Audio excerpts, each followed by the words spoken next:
Hola hermanos, el día de hoy, 19 de agosto del 2019, es lunes de la 20ª semana del tiempo ordinario. Vamos avanzando poco a poco en esto del tiempo ordinario. Ya hemos superado más de la mitad del mes de agosto, así que tenemos que ir siempre, cada día, dándole gracias al Señor, pero también poniéndonos delante de Él para que su palabra nos transforme, para que su palabra nos mueva a hacer siempre el bien. Uno que siempre supo hacer el bien es el santo del día de hoy. No es memoria obligatoria, pero para mí sí lo es, porque resulta ser que le tengo una devoción muy particular y una gratitud muy grande a la congregación que él fundó. Me refiero a San Juan Eudes, nacido en noviembre de 1601 en Orense, en Francia, de una familia que, fíjense, pidieron tanto tener un hijo y bueno, al final tuvieron 6 y Juan fue el primero.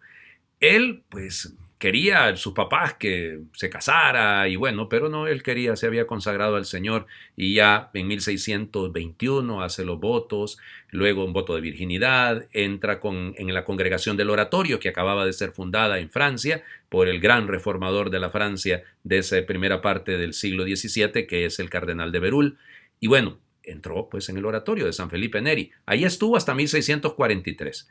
Resulta ser que en 1643, cuando deja la congregación, lo hace porque se da cuenta, a partir de su experiencia, lógico, que hombre, el problema realmente es la formación de los sacerdotes. No podemos cambiar el pueblo si no cambiamos a los sacerdotes. Y por eso él se decidió a fundar seminarios. Y entonces esa será su gran obra. Para eso funda la congregación de pues, los corazones de Jesús y de María, los padres eudistas.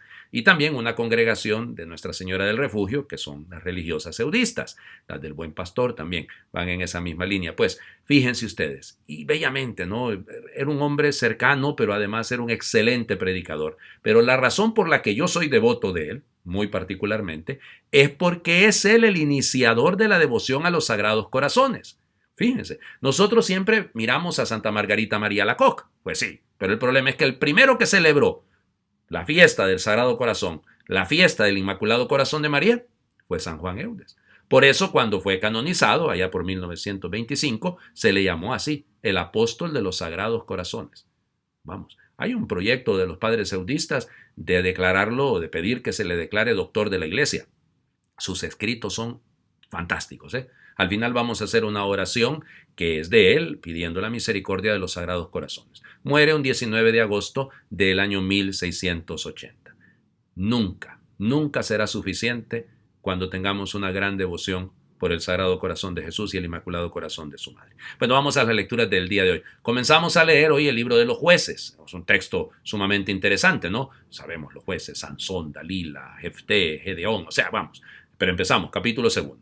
En aquellos días los israelitas hicieron lo que desagrada al Señor, dando culto a los ídolos. Abandonaron al Señor Dios de sus padres que los había sacado de Egipto, y siguieron a otros dioses de los pueblos de alrededor. Los adoraron y provocaron la ira del Señor. Abandonaron al Señor y dieron culto a Baal y a Astarte. Entonces el Señor se encolerizó contra Israel, los puso en manos de los salteadores que los despojaron y los entregó a unos enemigos que los rodeaban y a quienes no pudieron ya hacerles frente. En todas sus campañas la mano del Señor intervenía contra ellos para castigarlos, como el Señor se lo había dicho y jurado, y los puso en una situación desesperada. Entonces el Señor instituyó jueces que salvaron a los israelitas de quienes los saqueaban, pero ellos tampoco escucharon a los jueces, se prostituyeron dando culto y adorando a otros dioses, se desviaron muy pronto de la conducta de sus padres que habían cumplido los mandamientos del Señor y no los imitaron. Cuando el Señor les instituyó jueces, Él estaba con el juez y los salvaba de sus enemigos, pues se conmovía ante los gemidos que proferían bajo el yugo de sus opresores. Pero cuando moría el juez, volvían a caer y se portaban todavía peor que sus padres. Seguían a otros dioses, les daban culto, los adoraban y volvían a sus prácticas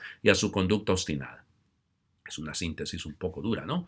Parece que es un círculo vicioso, ¿no? Es un cíclico aquello. El Señor que los ayuda y ellos que vuelven a caer y todavía caen peor todavía. Sí, es duro esto, sin duda que sí. Pero tenemos que ver más allá, ¿ok? Es la compañía del Señor. Cualquiera diría yo, ya tiro la toalla, yo para qué estar siguiendo a este pueblo, ayudándoles y toda la vida hacen lo mismo. Se prostituyeron. Tengan presente que la palabra prostitución en hebreo es la misma palabra que idolatría. Fíjense ustedes qué interesante. La prostitución es una falta al matrimonio, es una falta a la unión del varón y la mujer. Bueno, adorar un ídolo, hay algunos que tienen ídolos, ¿sí? Así, padre, usted mire, católico, ahí tiene un montón de imágenes. No, señor, déjense de cuentos, yo no tengo ningún ídolo, ¿ya? es adorar, por ejemplo, la política, el poder, adorar el dinero. Algunos predican muy bonito el evangelio, pero tienen como ídolo al dinero. Adorar el espejo. Pues sí, ahí pasan en la vanidad y vanidad de vanidades, ¿verdad? Es decir, hay un montón de ídolos y podemos prostituirnos, es decir, negar el amor debido a Dios. Ojalá que nos demos cuenta de esto. No podemos seguir en ese círculo vicioso, volviendo una y otra vez más a los mismos errores que hemos cometido. Hay que enmendarse. El Evangelio está tomado, siempre seguimos leyendo el capítulo 19 del Evangelio de Mateo. En aquel tiempo se acercó a Jesús un joven y le preguntó: Maestro, ¿qué cosas buenas tengo que hacer para conseguir la vida eterna? Le respondió Jesús: ¿por qué me preguntas a mí acerca de lo bueno? Uno solo es el bueno, Dios. Pero si quieres entrar en la vida, cumple los mandamientos. Él replicó: ¿cuáles? Jesús le dijo: no matarás, no cometerás adulterio, no robarás, no levantarás falso testimonio, honra a tu padre y a tu madre, ama a tu prójimo como a ti mismo. Le dijo entonces el joven: todo eso lo he cumplido desde mi niñez. ¿Qué más me falta? Jesús le dijo: si quieres ser perfecto, ve a vender todo lo que tienes, dale el dinero a los pobres y tendrás un tesoro en el cielo. Luego ven y sígueme. Al oír estas palabras, el joven se fue entristecido porque era muy rico. Tres cosas con este texto. Primero, era un joven. Mateo es el único que nos dice que era un joven. Lucas, Marcos dicen otra cosa. Uno se le acercó, un joven. Es el momento de las decisiones, ¿no? En la juventud es cuando uno decide: pues me caso, estudio esta carrera, me hago sacerdote, qué sé yo. O sea, es el momento de las decisiones. Y entonces, ¿cuál va a ser la fuente de la decisión? ¿Qué es lo que nos va a impulsar? Pues soy un cumplidor, ¿eh? Sí, pero de repente hay gente que cumple porque le tiene miedo al infierno, porque no me quiero condenar. Pero esa es una actitud equivocada. Es el cumplimiento de los mandamientos por el amor a Dios, un amor consagrado, un amor que ordena todo. Con la mirada fija en Cristo, nos decía la segunda lectura de la carta a los Hebreos de ayer. Ese es nuestro problema, ¿no? Hay personas que son muy buenas cumpliendo. Son personas hasta de buen corazón y de buenas intenciones. Pero cuando les dicen: mira, decidir es renunciar, eso ya no les gusta. Quisiéramos decidir, pero sin renunciar a todo. Y ahí no se puede, porque el seguimiento del maestro es un seguimiento consagrado y absoluto. Él pide eso. Y por eso al final decía: luego ven y sígueme. Pero no te sigas a ti mismo. No sigas los poderes de este mundo, las ideas de este mundo.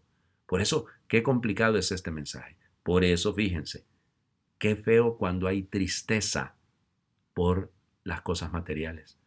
Claro que nos duele si nos ha costado algo, si eso es normal, pero aquel se fue entristecido porque era muy rico. Sí, pero realmente era muy pobre.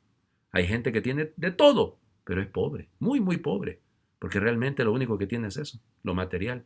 Pero vida, si quieres ganar la vida, si quieres ser perfecto, le dice el Señor. Esa es la tercera cosa que quería comentarles.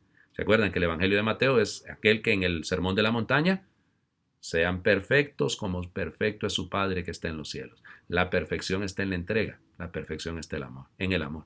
Bueno, vamos a concluir haciendo esta oración que les prometí al inicio de San Juan Eudes para pedir la misericordia a los corazones sagrados pues de Jesús y de María. Oh benevolísimo y misericordiosísimo corazón de Jesús, estampa en nuestros corazones una imagen perfecta de tu gran misericordia, para que podamos cumplir el mandamiento que nos diste: serás misericordioso como lo es tu Padre. Madre de la misericordia, vela sobre tanta desgracia, tantos pobres, tantos cautivos, tantos prisioneros, tantos hombres y mujeres que sufren persecución en manos de sus hermanos y hermanas, tanta gente indefensa, tantas almas afligidas, tantos corazones inquietos. Madre de la misericordia, abre los ojos de tu clemencia y contempla nuestra desolación. Abre los oídos de tu bondad y oye nuestra súplica. Amorosísima y poderosísima abogada, demuéstranos que eres en verdad la Madre de la misericordia. Amén. Que Dios les bendiga.